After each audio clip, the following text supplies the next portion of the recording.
Shall we? Turn this off. Really? Oh, yeah. So we're going to get straight to it. The first person up on stage is our very dear Noah Sherman. Noah is somebody that me and Adam we basically got him evicted from his room, bless him. So he gave us his room while we were staying here for a few days and he had to go down. So God bless you for that. But he said when we returned it, it was better than the way he left it. So that's Clean, I suppose. But yeah, but God bless you. So yeah, let's just hand it off to Noah and let's get this conference started, inshallah. All right, please Assalamu welcome alaikum. Noah.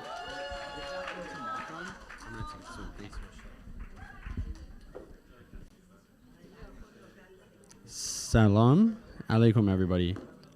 How's it going? So we are still waiting on people to come in, as you can see, but time does not wait for them, so we must get started, inshallah. So, oh yeah, closer, yes. So one thing that I want us to all remember is that we should all be thanking God, mashallah, for bringing us here together and allowing us to have a conference like this, not only this year, but every year in the past, and God willing, every year in the future. So let's do an al-Fatiha together to thank God and pray that everything goes well and smooth, inshallah, and we have a great conference. Bismillahirrahmanirrahim. Alhamdulillahi Rabbil Alameen. Ar-Rahmanir-Rahim. Maliki Yawmiddin. إياك نعبد وإياك نستعين اهدنا الصراط المستقيم صراط الذين أنعمت عليهم غير المغضوب عليهم ولا الضالين. So, mashallah, thank you. So I first want to acknowledge the challenges that most of us, if not all of us, have to endure when making it to a conference, whether that's financial, logistical, personal, with work and all these things. And we just want to thank everyone, mashallah, for putting all this effort in to come together, help out, and be here by God's grace. And obviously, thank God that He's allowing us to do all of these things. And, just remember that, being here is striving in the cause of God, and everything you've done to get here, mashallah, has been striving. So you're getting a lot of credit just for being here in this room today, mashallah, and you should be really happy. And so we also should remember that the ultimate purpose of the conference is to unify our belief, to get together, to please God, and to grow our souls as one big congregation, mashallah. So through the entire conference, let's keep that in mind, God willing, that, what's the reason that we're here. And what I also want us to remember is that, like I was mentioning, the conference is a blessing. So we must continue to be thankful for something like this. And having the opportunity to unite with our worldwide family and see so many new faces, or the same faces that we just haven't seen in a while, is always such an awesome thing. And because so many of us come from so many different walks of life, it's a great way that we can learn from one another, mashallah, because we all have different experiences, and God has blessed us with different areas of knowledge and wisdom. So by God's grace, I encourage you to talk to your brothers and sisters and to try to learn something from one another, mashallah. And we have to remember that we're one family. So I want to read Surah 3, verse 103, inshallah. Believers are united. You shall hold fast to the rope of God, all of you, and do not be divided. Recall God's blessings upon you. You used to be enemies, and He reconciled your hearts. By His grace, you became brethren. You were at the brink of a pit of fire, and He saved you therefrom. God thus explains His revelations for you, that you may be guided. So we want to remember that we are united and we're all part of one congregation and family, and that God is the one who brought us here together, and He is the one who will continue to save us in the future as many times as we need saving. And this is always a good reminder to throw out there that as we are one family, we must remember to interact with each other with humility, love, respect, and kindness. No matter what, we're going to be having some debates, God willing. Will they get spicy? I don't know. But we have to remember how we are supposed to interact with one another when we debate and discuss things. So let us all remember that. And I encourage all of you in here, if you see an unfamiliar face or someone that you're not, you haven't interacted much with, go and talk to them, because they're your family. Go introduce yourself. Make a new good submitter friend, mashallah. 4910, the real family. The believers are members of one family. You shall keep the peace within your family and reverence God that you may attain mercy. So again, let us remember we are receiving an immense amount of credit for being here and everything that we have done to be here. Our efforts to strive in the cause of God do not go unnoticed by God. God sees us all here and he recognizes the efforts that we have put in. Higher ranks for the strivers, Surah 4, verse 95. Not equal are the sedentary among the believers who are not handicapped and those who strive in the cause of God, with their money and their lives. God exalts the strivers with their money. God exalts the strivers with their money and their lives above the sedentary. For both, God promises salvation, but God exalts the strivers over the sedentary with a great recompense. The higher ranks come from him, as well as forgiveness and mercy. God is forgiver, most merciful. So to close out, as we begin this conference, let us remember, we want to unify our ideas and come together as one big worldwide community. We want to strive in the cause of God. We want to spread kindness and love amongst each other. And we want to get to know each other and encourage each other to do righteous works and be the best submitters they can be. Thank you guys. Mashallah.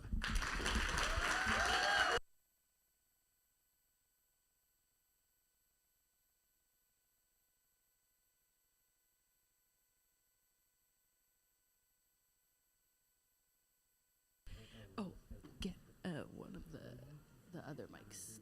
It has to, yeah, the same ones can't be on. It has to be like opposite for some reason. All right, thank you so much, Noah. Great introduction and welcome. Okay, so we do have a little bit of announcement to make. Okay, so bear with me here. A few things.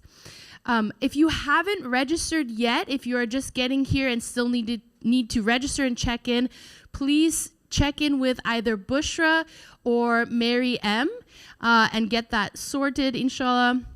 Also, meal tickets have to be used for each meal. I know in the past, sometimes we've been a little lax with that at conferences, but please make sure you drop in the meal tickets. For children, it's also a different color as well. So if you have kids, ages 5 to 12, also go ahead and pick up those tickets from Bushra or Mary, okay? So you also have to go and get the tickets, please.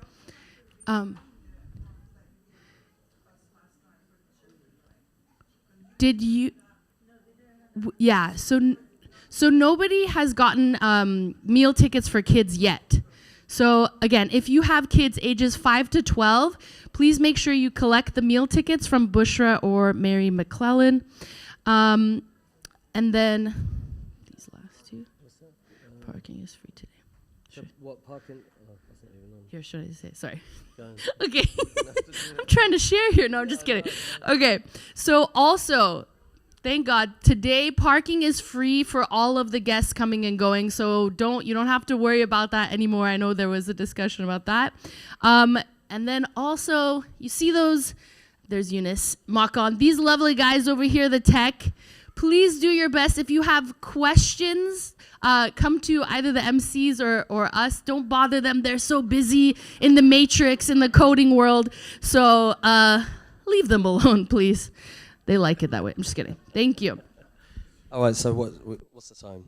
Yeah, perfect. All right, so let's introduce the next speech, which is going to be Eddie. Oh, no. No, not yet. I think now we're New doing... members. Yes. Yeah, sorry, messed that one up. It's very tiny writing. I don't blame you. Yeah. Okay. So, yes, new members. Yeah. Huh? Oh, yeah. Timer for speeches as well. Irene, beautiful lady here, will be timing our speeches. Yeah. And it's a hard cut-off, right? Oh, yeah. Yeah, so no overs. Yeah, Jamal will come in and drag you out of there. Okay. Yeah. So new members, if this is your first conference, we would love to get to know you and see you up on stage. Yes. Don't be shy. Don't be shy. We've all done this before. Mashallah. Delia. God bless. Come on up. I think there's quite a few babies. This is their first conference too. Is Neek here? Yeah. Neek, Oliver? Praise God. All right. We'll have them come on up stage here. Oh, yeah. The cutie pie. Salam, salam. How are you?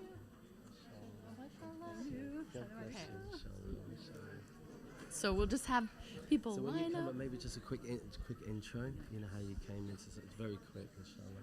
Come up. So just a quick intro. Just a quick intro who you are, how you came to. Anybody else out there? Don't be shy. Do I see anyone? I think Oliver's taking a nap. Oh, yes, that's right. We could maybe pass her the mic if you'd like to afterwards, God willing. All right. Here we go.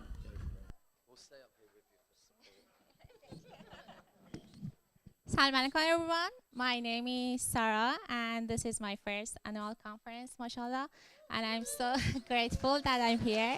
Thank God, mashallah. Yeah. I've been a submitter for 4 years now and I received the message from my husband, Amir Hussein, a few years ago. Yeah, and it wasn't easy at first to accept the message because I was living in Iran and you know, in Iran, religious people aren't very good people. They aren't true believers. So, yeah, after he explained more to me, mashallah, and I learned more about submission and Rashid Khalifa, yeah, and I became a submitter, mashallah, and yeah, and we got married after that, and we lived in Iran until 3 years ago that we moved here and we joined San Jose community and we found our family, mashallah, here.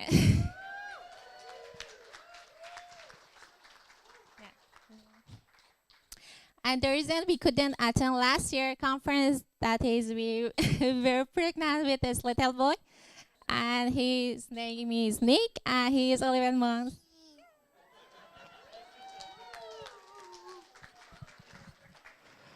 Assalamu alaikum everyone. As Sarah mentioned, my name is Amir Hussein. I received the message some more than 10 years ago. It was much easier for Sarah to accept it because she got a better soul than mine, mashallah. For me, it took more than a decade to accept the message, unfortunately, but here I am. Been a submitter for almost 5 years-ish now. First time attending the conference. As Sarah mentioned, last year we couldn't come to New York because Sarah was not allowed to board the plane. She was, what is it? I don't know, 8 months pregnant back then. Been part of the San Jose community since 3 years ago that we moved to the US. Been around, know most of you guys. Unfortunately, don't know everyone. Very much willing to get to know everyone, inshallah. Happy to be with you guys. God bless you all. Nick, do you want to say something? He got the pose, but not, he doesn't have anything to say.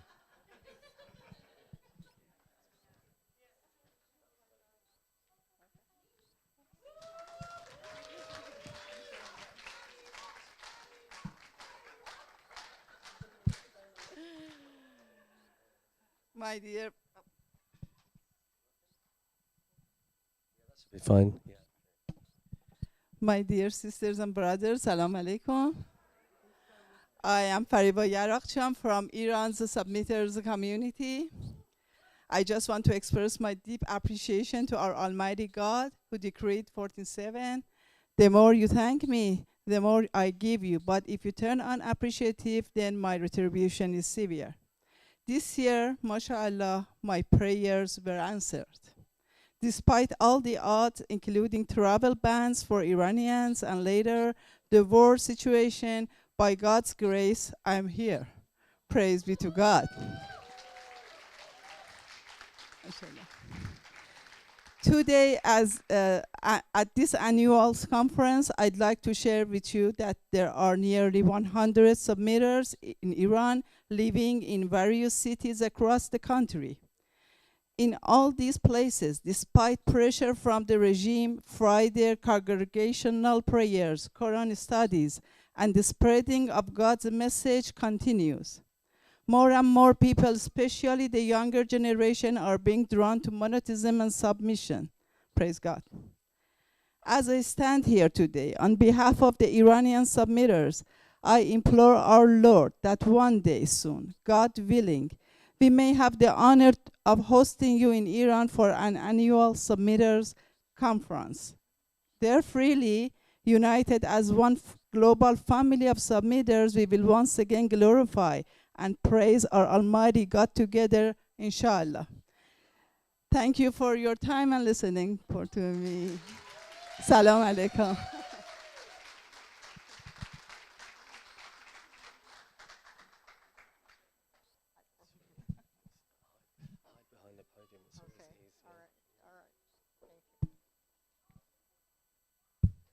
Hello, everybody. Assalamu alaikum. I am Delia, and I am from San Diego. I am 84 years old.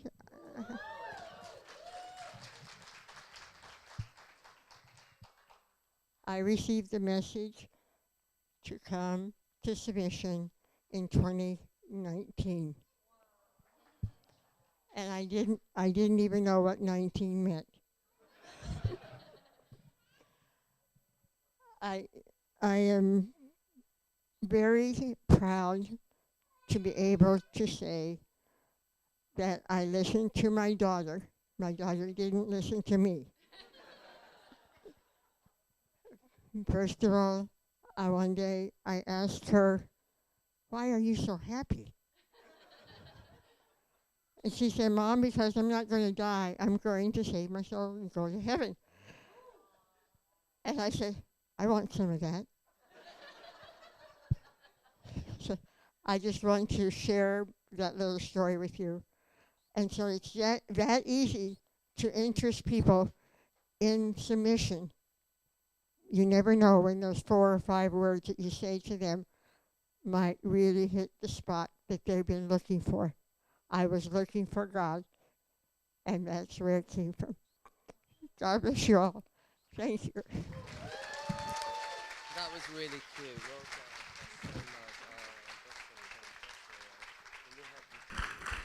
We have one more in the audience as well.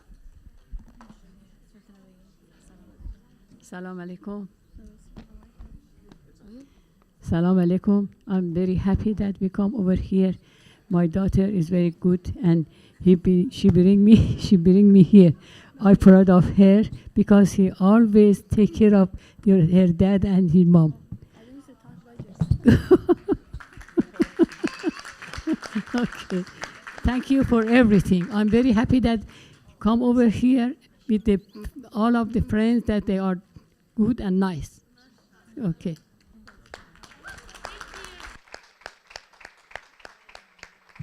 I don't think we've got any more.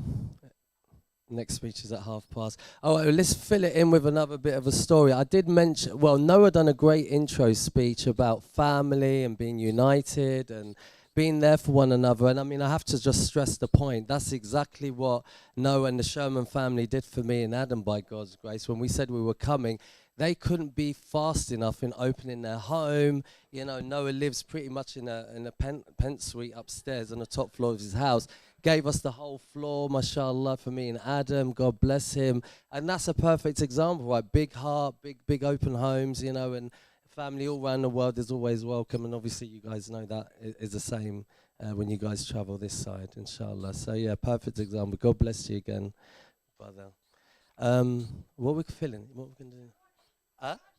Siraj? Okay, fine. Well, let's do it. Siraj. He's not on the list. It's not on the list. Suraj is not on the list? No, he's not on the list. Oh, that's because the list was wrong, as he told us yesterday. The online. Okay, so next, he just came back from a very important trip. Very important, and we're all dying to know the details, of course. Yes. As he's coming up, so let's give a round of applause for Suraj. He's going to do his speech. Yeah. Come. Salam, guys. Real quick announcement. If you have slides for your speech, email them to ucsconference@gmail.com. That's how we will put them up on there. So if you have ucsconference@gmail.com, email your slides there or share them. If you don't know how to do it, I can help you out, inshallah.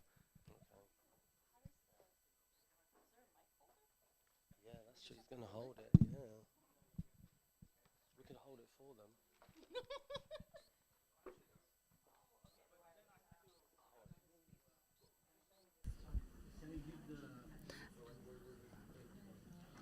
All right. In the meantime, we have some tech happening. If I can just go over the announcements again, because I saw some people trickle in. Huh? Oh, the name tag game. Okay. So, do you have an alias on the back of your name tag, Jamal? I do. All right. I am missing my name tag. I will not win this game. So, whoops. Okay. But just a reminder. So, you have your name tags. You have your name on the front. But on the back, if you can write an alias, it could be like a nickname, anything, like a word. And this is going to encourage everyone. Go up to each other. Ask, how you doing? Hey, can I see your alias? What you got there? And that way, this is all part of a game. Towards the end of conference, God willing, whoever has collected the most aliases, you're going to win the game, okay? And a prize. I guess there's a prize, guys. The prize is talking to each other. Okay, so please keep track of that. Yes. To collect. So in your tote bags, there is a notepad and pen. You can either keep track on that, write it down in your phones. Yes, write the names. So keep track of them, collect them. Oh, wow. Yeah.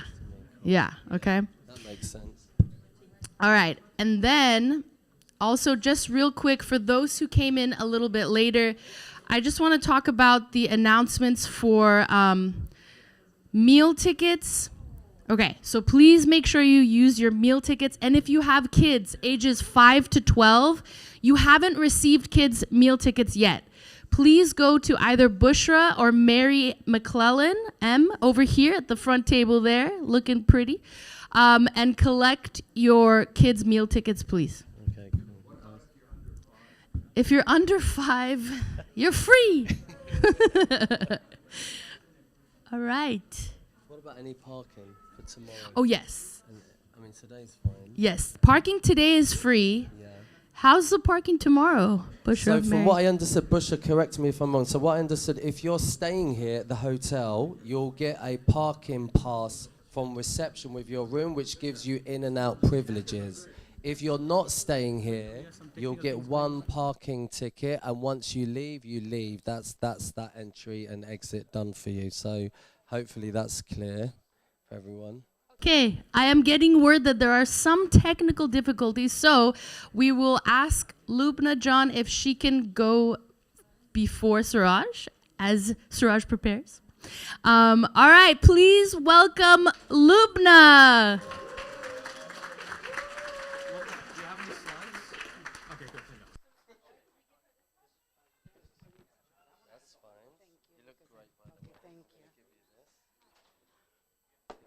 You're going to have to hold that close to your mouth. No, That's probably better, no? So you don't have to hold it. that's fine. Yeah, don't confuse me any more than I am right now. This one's louder. Okay. Assalamu alaikum, everyone. My name is Lubna Rees, and I'm from the San Jose community, just in case someone doesn't know me. I know I'm very popular, but just in case. So, today I'm going to talk about success and what it means in the Quran. Success in the Quran. Success. It's one of the most talked about goals in today's world. Motivational speakers, influencers, YouTubers, gurus, name it. They all tell us to be successful. Some say, wake up at 5 a.m., drink kale smoothies, which I would never. Run 5 miles, which I would never. Take classes on how to be successful, pay us big bucks. Grind harder.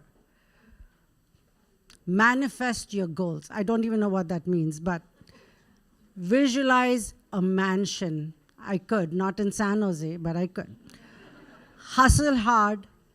Think positive. Get rich. And then retire. Wow. And if you do all that, congratulations. They say, you've made it. You're now successful. Let's face it, everybody wants to be successful. Everyone wants to be successful. An athlete An athlete wants to win, a politician wants to get elected, an actor wants to be famous. Accomplishing these things is how most people see success. And success in this life often looks impressive, but in reality, it's temporary and fragile. When you see people who are rich, famous, powerful, you may think, wow, they are successful. That's what we think, right? The truth is they really aren't. This is what we know as apparent success. Because in 955, we are told, apparent worldly success. Surah 955. Do not be impressed by their money or their children. God causes these to be sources of retribution for them in this life, and when they die, their souls depart while they are disbelievers. Surah 40, verse 4. None argues against God's revelations except those who disbelieve. Do not be impressed by their apparent success. 57:20, preoccupation with this life condemned. Know that this worldly life is no more than play and games and boasting among you and hoarding of money and children. It is like abundant rain that produces plants and pleases the disbelievers. But then the plants turn into useless hay and are blown away by the wind. In the hereafter, there is severe retribution of forgiveness from God and approval. This worldly life is no more than a temporary illusion. Most people chase and seek this apparent worldly success. So if this is apparent success, then what is true success? What is success to a submitter? What does it mean to be truly successful? Naturally, we turn to the Quran, our guide and source of truth. God doesn't leave it vague. He clearly tells us what leads to our success. When you search the Quran for the phrase, that you may succeed, it appears 11 times in the Quran. The first one is in 2:189, and the subheading is, do not beat around the bush.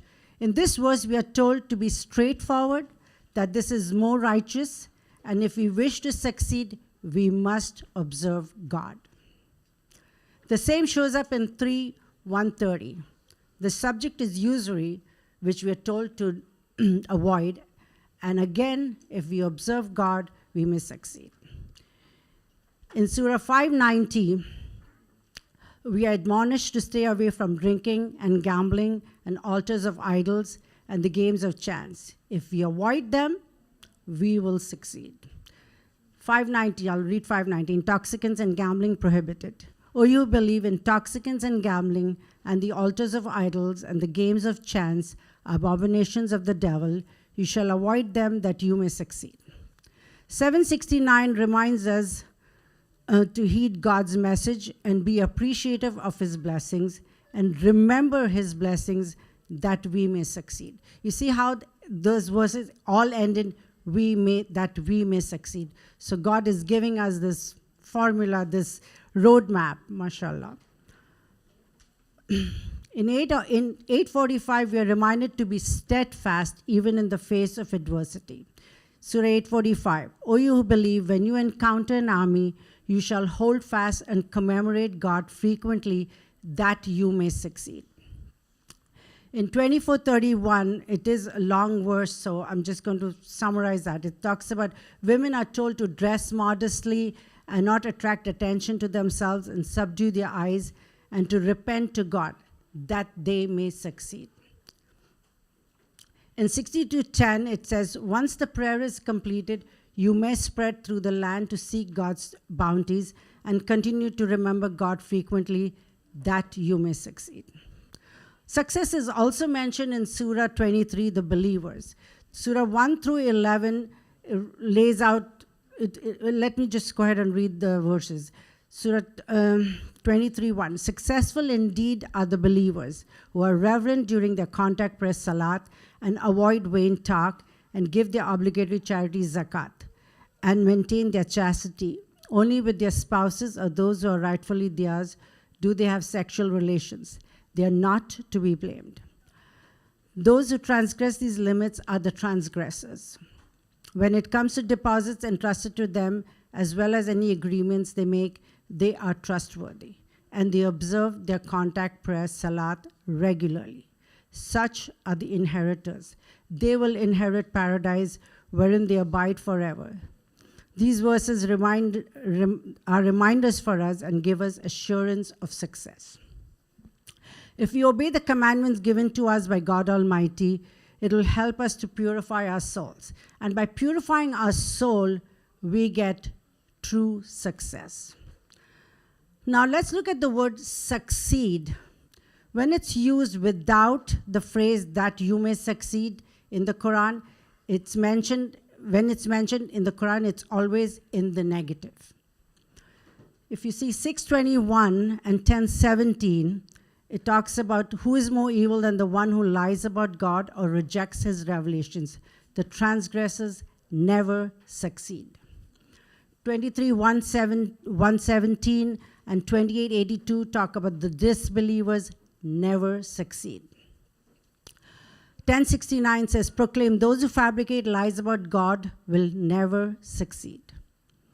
16:116 says, you shall not utter lies with your own tongue, stating this is lawful and this is unlawful. To fabricate lies and attribute them to God, surely those who fabricate lies and attribute them to God will never succeed. So we can clearly see what will prevent our success. And God is very clear in what we need to do to find success. God is so merciful. He gives us chance after chance to succeed in this world. And more importantly, he shows us ways and means to find success in the all-important hereafter. In Surah 3:200 says, O you who believe, you shall be steadfast, you shall persevere, you shall be united, you shall observe God that you may succeed. 5:35 says, O you who believe, you shall reverence God and seek the ways and means to him and strive in his cause that you may succeed. 5:100 says, proclaim the bad and the good are not the same, even if the abundance of the bad may impress you. You shall reverence God even if you're in the minority, or you possess intelligence that you may succeed. 22:77 says, O you who believe, you shall bow, prostrate, worship your Lord, and work righteousness that you may succeed. As I mentioned earlier, everyone wants to be successful. As submitters, we are blessed. We don't have to Google how to be successful. We don't have to ask an expert, because God Almighty has given us the roadmap to succeed in the Quran. All we need to do is seek the ways and means to God in all our activities, strive in the cause of God, remain steadfast, reverence God, observe God, and work righteousness every day. So let's ask ourselves this question. Which success should we chase? The apparent success, or what God defines as success for us? Real success is not found in having lots of money, children, a title, or graduating from a prestigious school like Harvard, fancy clothes, or having a big house. It's found in fulfilling your purpose, aligning your life with God's guidance, and preparing to meet him with a grown soul. A submitter doesn't visualize a fat bank account, but he or she visualizes the hereafter. Here is a verse that shows us what really matters. 9:72. God promises the believing men and believing women gardens with flowing streams, wherein they abide forever, and magnificent mansions in the gardens of Eden. And God's blessings and approval are even greater. This is the greatest triumph. When we obey God and obey his commandments, we'll surely find success both in this life and in the hereafter. God's promise is the truth. 13:24, it says, peace be upon you because you steadfastly persevered. What a joyous destiny. 1632 says they go straight to paradise. That's the subtitle. The angels terminate their lives in a state of righteousness, saying, "Peace be upon you, enter paradise now as a reward for your works." 3973, the believers. Those who reverence their Lord will be led to paradise in throngs. When they get to it and its gates are open, its guards will say, "Peace be upon you, you have won. Therefore you abide herein forever." 3185, a great triumph. Every person tastes death. When you receive your recompense on the day of resurrection, whoever misses hell barely and makes it to paradise has attained a great triumph. The life of this world is no more than an illusion. Let us then strive for this great triumph, not just in this life, but beyond. Let us follow God's words, apply His guidance, and trust His promise, because success with God is not fragile. It is eternal. And if we follow the path He has laid out for us, He guarantees us the greatest reward of all, His approval, His paradise, and His presence. God has shown us the path to true success, the only success that matters, admission into paradise to enjoy eternity in God's presence. Now that's a success worth chasing. Thank you.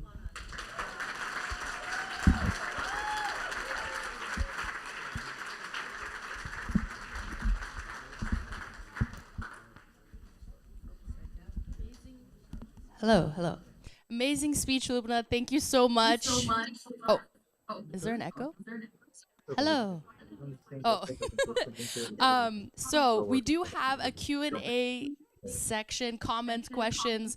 If anyone, oh yeah, I hear an echo. It's just me, guys. Okay. Any questions, comments? All right, so passing the mic here. Farangiz June, Assalamu alaikum. Alaikum assalam. Inshallah, you are doing good. Lubna Jan, it was great speech. I love it. And I was wondering, if we are a submitter, isn't itself a success?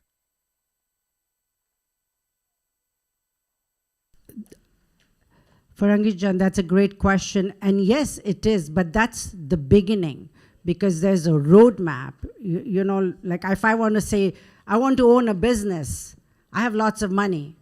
Oh, well, that's not enough, right? You need to do some things. You need to maybe invest, you need to do something. So there is a protocol, something that you have to do. So once, actually, being a submitter is really like a stepping stone to that success that we want. That is the eternal success with God. So that's how I look at it, that is just a stepping stone. It's not, it's the beginning, it's not the end. Thank you. All right.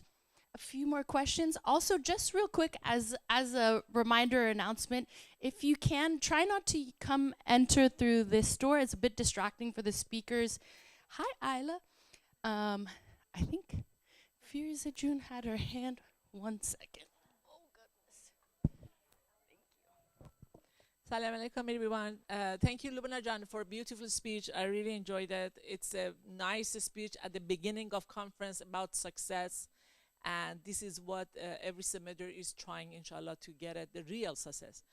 In 24:55, I don't know if you brought the verse, I don't remember. It says the formula for success is believing God, of course, doing the salat, doing zakat, and obeying the messenger.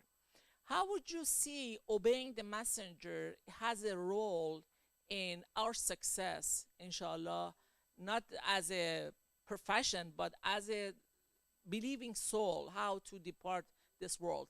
How would you relate it to that? Thank you.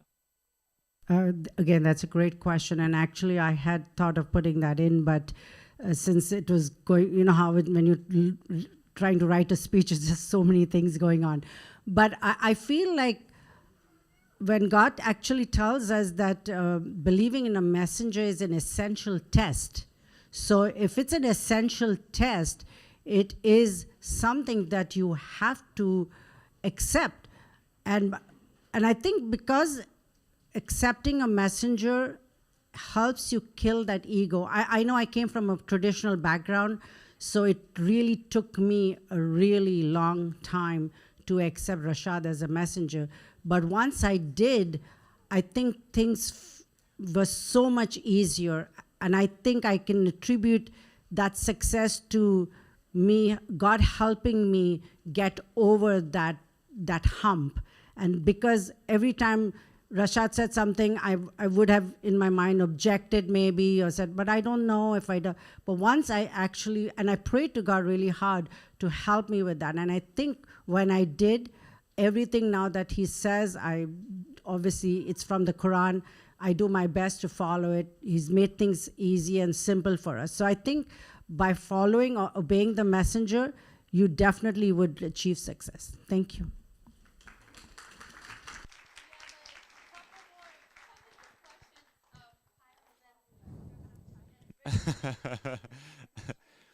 This is going to be a TED Talk soon. Great job, John. That was amazing. So my question, it comes from two senses. One is, yes, the true success is to be redeemed by God. I mean, that's our goal here. But many of us, like you said, like they're going after their business, they're going after these things in their life, right? And in Surah 2, verse 245, it says, who would lend God a loan of righteousness to have it repaid to them multiplied manifold? God is the one who provides and withholds, and to him you will be returned. So, at least for many of the men in the community, like we, of course, aspire to, inshallah, become successful, not only in our submission, but we know by being so, we also become successful in this life, right? So what if we're not getting the ambitions that we want in this life? You aren't doing something right. No, I'm kidding. Well, we know that the key word is to be steadfast, because as human beings, we want everything now, like right now. You know, I want to lose weight and like I want it right now, but it doesn't happen. I got to go run those 5 miles, which I will at the Angel Island, God willing. I promise to at least walk, not run, but I will. But the point is that we do our best to remain steadfast, because success, it's God's promise. So when God promises you success, it will come. All you have to do is ask yourself, like, what am I missing here? Or what am I doing that's preventing that success from coming to me? So it's always reflecting, looking inwards, and asking yourself those tough questions, because we never want to be wrong, right? So. Thank you.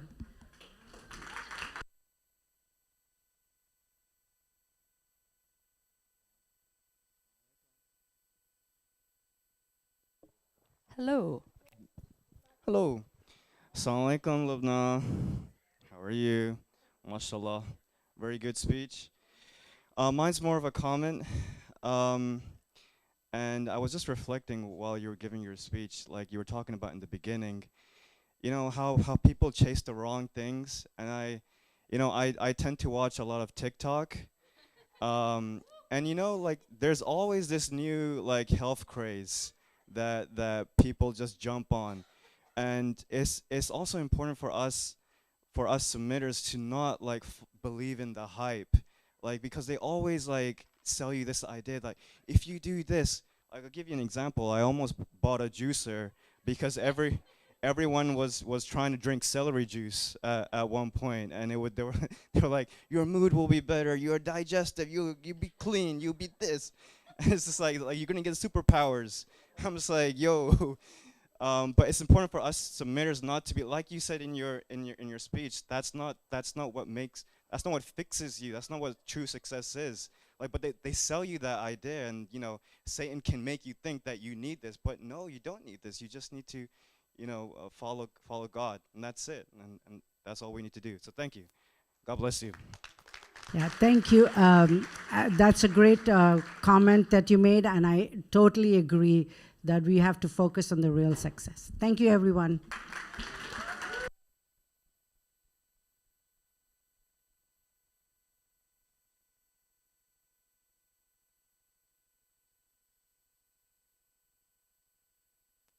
Okay, that was great. MashaAllah. God bless you, Lubna. Absolutely. We only take our righteousness with us, with God alone.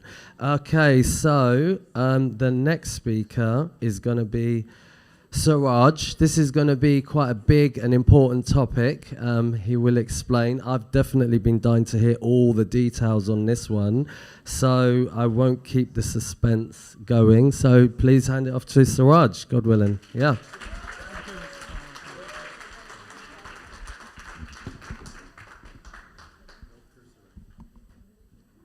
Assalamu alaikum.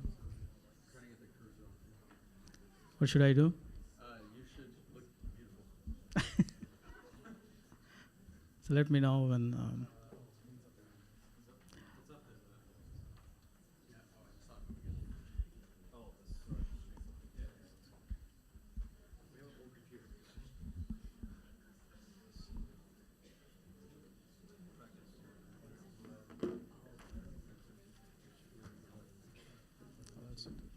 Makan ready. Let me know.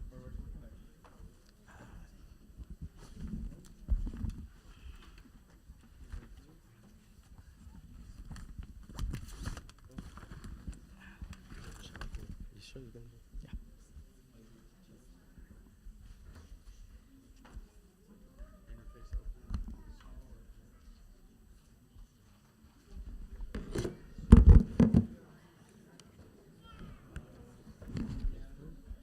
Is it Makan? What should I do?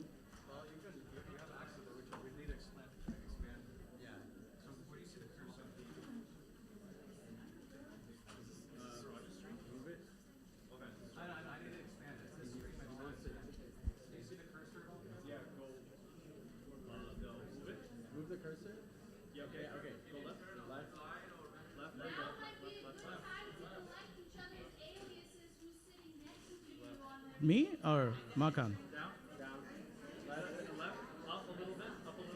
Here. It's me or Makan?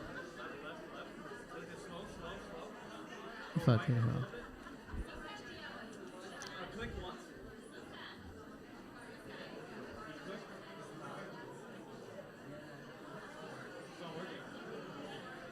You want to restream it or?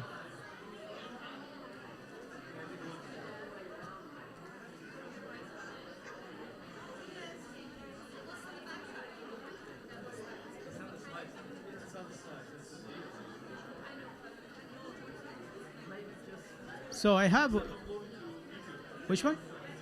If the videos are not working, we might have to do it Without the videos. Yeah. Just do a little talk while we wait. We're going. See if someone else wants to step up in the meantime while he figures this out. Oh, really? Okay, you still want to... The videos, okay. All right, well then we've got another one. If we, well, it's the break after, Busha. Switch with Serena, but here. So It's not here. they're not. Do you want to ask a mic? Someone else wants to do the speech right now.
know, we have traditional people and we have submitters here, and Hajj is mostly on the rituals what we perform. It's a physical rituals involved in that. And right now the traditional Hajj is happening is the rituals are totally corrupted. They do in some other day, they do in a wrong way, and all those things. Inshallah, we'll talk about that. And then the other one, for example, this one is to start with. If you say day 1, if you can read that one, enter the state of ihram, and then perform the tawaf. I'll use some Arabic words and I'll explain that in English. We perform the tawaf, which means that 7 times going counterclockwise the Kaaba, and then walking 7 times the Safa and Marwa period. And then second, you know what the traditionals do is day 1, and then second day they go to Mina, and then from Mina they go to Arafat. But what we do is ours is like a circle. From Mecca, we go all the way to Arafat, the mountain. I'll show you everything in the video and picture. And then we go to Muzdalifah, we pick up the pebbles, and then we go to Mina, stay there for 2 days. We come back to Mecca, and we do the final circumvolution of that, and then we finish our Hajj. So the rituals which the traditionals do is corrupted, so we cannot go with them during the Hajj times. And then the sacred months is altered. The sacred months as per Quran is these. It starts with Dhul Hijjah, and then 1 and 2, 3, 4. But if you see the traditional sacred months, it's in Dhul Hijjah, it's just days. They do like 3 days or 4 days, and then they go Zulhijjah, and then Rajab, and then Muharram. Something when God says in the Quran, the people alter the sacred months. That's what they did. So for us, as a submitters, 12, 1, 2, and 3. During this time, any time of those 4 months, we can do our Hajj. Any time if you do outside of that month is mostly Umrah. Okay, and then I have put the steps for my convenience from Appendix 15. You can combine 1 or 2 from here and there, but I came up with like at least 11 steps. The first step is a bath or shower, and then you get into the state of ihram, and then we walk around Kaaba 7 times counterclockwise, and then the next step is to walk half-mile distance between Safa and Marwa, and then 7 times. Then the pilgrim goes to Arafat. This is where I found very tough for me. And then after sunset, they go to Muzdalifah. Muzdalifah is again a place where we pick up the pebbles. And then the pilgrim goes to Mina. That's where they stay in the tent in traditional. And then there is a stoning ceremony, which will be interesting when I'm explaining. On the first morning at Mina, the pilgrim offers the animal sacrifice and then cut the hair or shorten the hair. This is not in appendix, but this is as per the verse. The pilgrim then resumes to Mecca and does the final circumvolution 7 times, and then that's the end of your Hajj. So I'll go over each steps with the video and everything, inshallah. And then, as I said, I just put the breakup from the appendix. So you might get 10 steps, or you might get 12, 13, whatever. It's just for convenience. Okay, so first step is, as I said, I have the video of everything. This is the only thing I don't have the video. There's a sensor. I'm sorry about that. If you guys, I'm disappointing you. Okay, and then the state of ihram. The state of ihram is two things. One is that you wear a dress symbolizing that you are into that state. But the other one is the spiritual state. And the third one is California state. Just kidding. So the state of ihram, where the male pilgrims wears seamless sheets of material and the woman wears a modest dress. So this was our ihram dress, and that is inside when we took that. But the state of ihram is a spiritual state. Is throughout the Hajj, the pilgrim abstains from sexual intercourse, vanities such as shaving and cutting the hair, arguments, misconduct, and bad language. Man, everything. You're not a living guy now. 2197. Cleanliness, bathing, and regular hygiene practices are encouraged. So this is the spiritual state. So throughout the Hajj, you have to maintain this, and also wearing the dress gives you the connection between that. The dress is like it's like two sheets, and then you wear it. It's when you walk and you do eat and everything. You constantly the dress keeps you in a awareness of about your ihram, the sanctity. And then walk around Kaaba 7 times counterclockwise. And I'm going to share a video and some pictures of that. It'll be real quick. How much time we have? 10 minutes. Inshallah, I'll go quick. And I'm going to show you, inshallah, if it comes up here.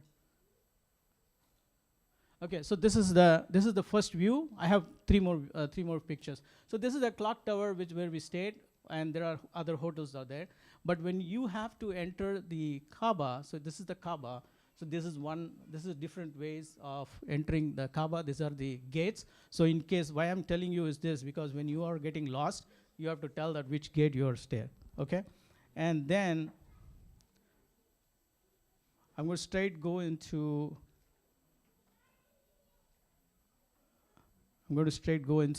the feeling, inshallah.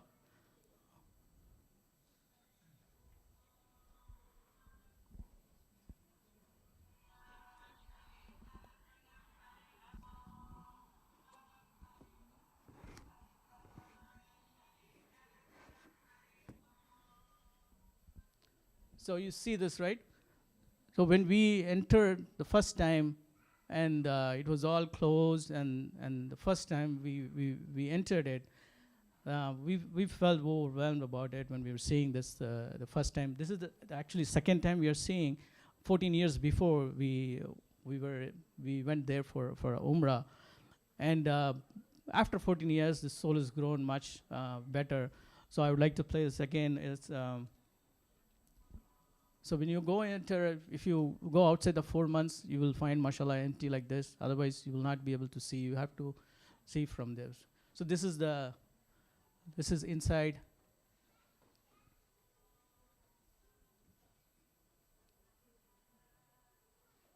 So we have to commemorate labbaik Allahumma labbaik labbaik la sharika lak labbaik, which means my Lord, I have responded to you, and then my Lord, I have responded to you. There is no other God besides God.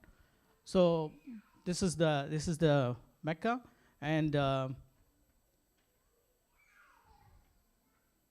then this is the front view. I just wanted to show you the front view. These are the gate. That's the hotel, and then you get down from the hotel, and then it's close by. You walk. This is a gate. We get into this King Abdulaziz's gate. And this is the traditionals, very important for the traditionals. We don't care about this area. This is kissing the stone. There is a stone, there is a story behind that. And then this is the front of Kaaba. There is a door behind this curtain. It's an empty building inside there. And then this is called the feet of Abraham. The traditional have a story behind this. There's the imprint of Prophet Abraham's feet. And then a lot of people do, pray before this, all these things they do. But even the Saudis don't believe those kind of things. But what is here is the story behind is that Abraham Abraham built the Kaaba, and then there was a stand that helped him move when he was building it. We don't have to worry about that, but this is, we don't have to worry, this we don't have to worry. The only thing you have to worry is go around the Kaaba 7 times, inshallah. This is the first step, right? And we done this, inshallah. The picture and videos you saw. And then the next one is a walk the half-mile distance between the knolls of Safa and Marwa 7 times. And then 158, the knolls of Safa and Marwa are among the rites decreed by God. Anyone who observes Hajj or Umrah commits no error by traversing the distance between them. If one volunteers more righteous works, then God is appreciative, omniscient. This is 7 times you have to go between 2 knolls, Safa and Marwa, and then the total is 1.71 miles. And then those who are old or cannot walk that, they have a wheelchair assistance, and that is around 125 USD. And then along the path, on the both sides, you will have Zamzam water for you to drink. Zamzam water, there is a story behind Zamzam water. We don't consider that as a holy or anything like that, but that water has its own story and scientific good things about it. And then after you do this, your Umrah part is completed, right? You've done your Umrah. And then if you have a intention to do the Hajj, and then the next step comes, which is Arafat. Arafat is a mountain. We call it the Jable Rahmat, which is called Mountain of Mercy. And what we have to do is the pilgrim then goes to Arafat to spend a day of worship, meditation, and glorification of God from dawn to sunset. So what we have to plan is we have to plan early in the middle of the night, which is like maybe 1 a.m. or something, so that you have 2 hours to 3 hours to perform that, and then wait for somebody to pick you up from Mecca and then drop you in Arafat, which is 30 minutes drive in a less traffic day. So after that, we went to Arafat. And this Arafat is a place which is open only one day during the traditional Hajj time, and then you will not even have time to 6 minutes, okay. You'll not have time to even stand there. So but for submitters, it's a good thing. And then when we were there, it's around 105.8 degree Fahrenheit, which is like a Death Valley time. And then we have to sit there in an open space. So I'll show you some videos of that, of Arafat. So what is the inconvenience? The weather is the inconvenience in Arafat, and then there is no issues with the authorities. We can sit as long as there. So I got some videos on that Arafat, inshallah. Let's go quick. Let's do 1 or 2 videos on that. For Arafat. Arafat play. Okay. Hopefully it comes up. Yeah. Okay, so this is before Fajr when we were there. That's Mount Arafat, if you see. And then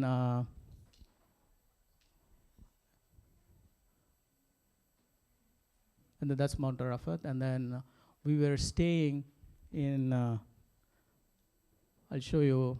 Everything is good. There's no issue about that.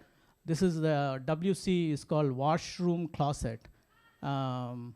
In Saudi, wherever you see WC, it's not restroom, they say WC, and then there is a number on that, and then it's a washroom closet. So we were taking a place here. So this is the place we were staying. This is before dawn. We were staying here, and after that, when the Fajr started, what happened was we moved. This one was the sun was direct coming to us, so we moved from here to another place. I want you to have a visual of this, because inshallah, if you are going to Arafat, we're staying Arafat, then that's Ikra. So he's using all these things because the mosquitoes were there. A lot of mosquitoes were there. So Gulnar is saying bite. So that's the place we will be staying, and then we moved from there to another place. What is Gulnar doing still? I changed the video. Oh yeah. Because of the streaming, I believe.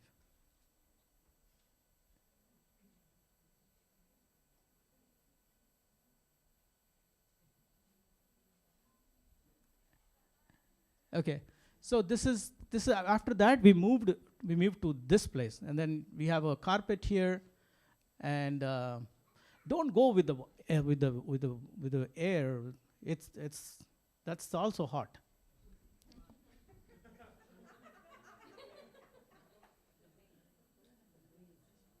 The wind, right? Yeah, the breeze. That breeze is also hot. Okay, I took this video where not to show Gulnar sleeping, but there are people who are coming to visit this place. So nobody is there asking any questions to us or anything. We are all by ourselves, all by alone. Definitely, I'm going more than that. I will try, inshallah. So this one, if you see all this, it's totally very, very, very hard. For the next 4 years, it's going to be like this because the 4 Hajj months is going to go in the summer time. So all the washrooms are close by, and everything is good. If you have some tent or we have mosquito repellent and everything, we have to go with a cargo flight to there to avoid all these things. But Arafat is done. So once Arafat is done, we go to Muzdalifah to collect the pebbles. Okay, so this is also no issues here. We are good on this place. I'll show you how Muzdalifah looks. Are we good till now? You're getting the feel? Okay.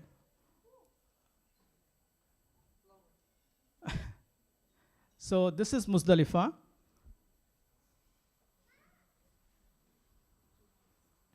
This is another place after the Arafat. When you come back from Arafat, this is the... So Ikra is collecting the pebbles, and Gulnar is here.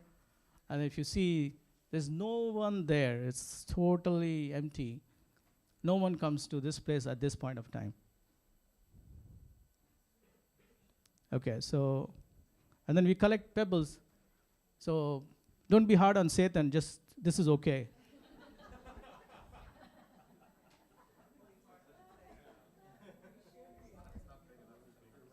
Okay, this hit him hard. So Muzdalifah is done, and then this is Jamrat. This is where we are going to stone the Satan and getting caught. Okay, so Jamrat is a place where we collect the pebbles in Muzdalifah, 21 pebbles, and then we have 3 stations, and then we have to go inside, and then we have to hit each station, 7 pebbles in each station. The challenge here is, and this is the only challenge I see, is this is closed after the Hajj period, after the traditional Hajj period, which means those after that 5 days of in the month of Zulhijjah, this place is closed. And then it was closed even before, right? But people are going to Hajj. But this year when I went there, they closed and put the fence a little bit higher, so that no one could go there. So the first day when I went there, I was very, very shocked. I did a previous day recce of seeing all the places where I'm going to go. I saw that and I was a little uncomfortable. Oh, what's going to happen? Because he said, the guy who was taking us said that he's a traditional guy, and then he said that you cannot do this, you cannot cross this, and but it is only like optional, because they don't understand what exactly is what we are doing. So he was saying that, oh, this is optional. Even if you don't do it, it is okay. I said that if I don't do it, it is not okay. Will not be able to complete our Hajj. But I was into it. Then Gulnar was imploring, and then she got a verse which is like, do not fear them, fear me instead. And we put our trust in God, and then we said that, okay. And then what he showed me was a place. I'll show you first the Jamrat. What is Jamrat, and then I'll show you the entry point where we went, inshallah. Of course, this is the one sweet 4 minutes, inshallah. I'll show you the Jamrat. Okay, so this is the pillar. I'm not going to say this is the first pillar, second pillar, third pillar, because it's total dark. It was pitch dark, and we were like James Bond movie going like a spy. That's how I felt. And then it was like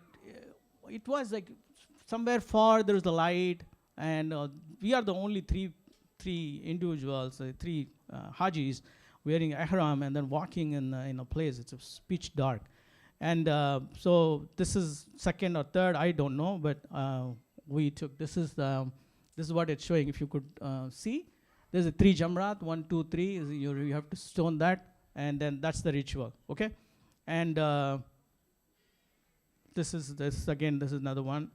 This is another one. You have an idea about how the stoning and how the Jamrat is there, okay? But getting inside, is the idea. You have to know what exactly is getting inside. Okay, so can you see this video? And then this is the one. Okay, give me a second.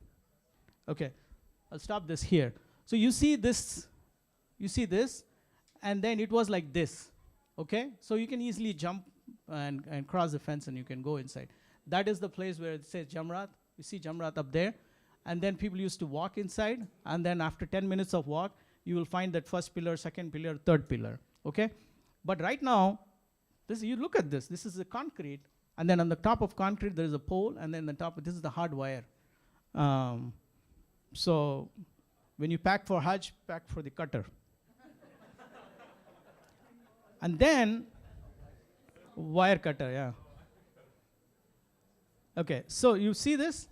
I want to stop this here. Again, I will show you this one. This is where we have to go. We go all the way here, here, and then you have to walk, but in total darkness. We did in darkness, but most of the people do during the dawn, and we did it at 10:30 or something. And then, yeah, the entry point.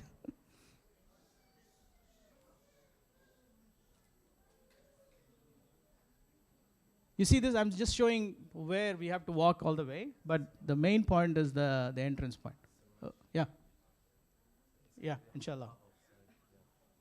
We'll do it real quick. After Jamrat, it's not going to be quick. It's going to be quick, inshallah. Okay.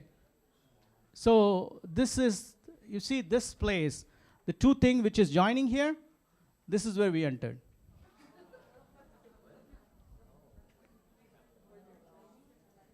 Okay, I have a picture also, in much better picture. Okay, this is where. You have an angle here. You go here, and then I didn't enter first. I let Gulnar enter first. If she can go in and come out, I am good.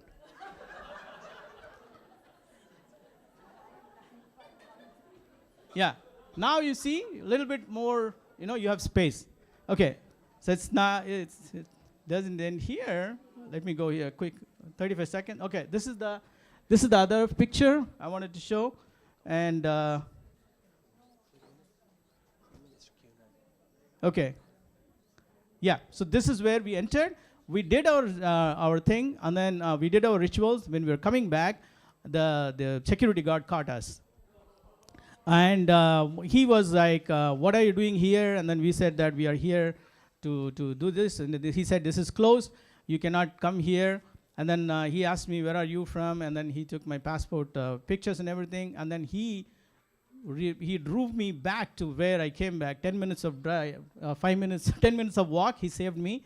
And then he dropped me here, and he said that don't come again. I said, why would I? And then he was not able to believe. He was not able to believe that we three came from this way. And he said that, show me that you're going from this way. And then Gulnar went. And then he was like, oh, okay. And then Ikra went, and then finally I went. I gave him a hug, and then I said, thank you so much. And then we came out. And then the update of last week is there is another group of 4 people, Chennai. They went from the same side, and they were also caught when they were coming back. And then the same thing happened. So that's the Jamrat side. And then once Jamrat is done, give me a second. Once that is done, and then we did animal sacrifice, and then my current hairstyle, and farewell circumambulation of Kaaba 7 times. No issues with authorities. Everything is good, and mashallah. If you have any questions, please let me know. Mashallah, that was good. All right, you got it all in. Got it all in. Stay there a second. That was great. Mashallah. So what I took away from that is wire cutters. Don't forget your wire cutters. That's important. All right, so we're going to give one question, just one, because we've literally maxed out on time. Too late, Lubna. We'll take quick questions, inshallah. So I have a question. Because when you're in a state of sanctity, the ihram, and I know Rashad says to maintain like bathing. So how do you do because I thought you could not take the ihram out at all till the Hajj is completed, till your hair is cut. That's what I've been told. Maybe, of course, I could be wrong. So if you can address that. Yeah, Thank you. in the first place of the religious duties, if you read, he says that cleaning and hygiene, bathing are okay during that time. So we can do that. Yeah. That's there. So we always had 2 ihrams with us. So when we were able to change that. Okay. Muhammad, there. Whatever. We don't have time. But we're going to come to you after in the break, if that's okay. Bush is on a strict schedule. So look, that was fantastic. That was really good. If you need to ask him any more questions, you've got the break, you've got lunch, you've got everything. So just do that. Hound him, ask him. I certainly will as well. Inshallah. God Thank bless you you. so That was much. Praise amazing. God. Praise Now God. we can all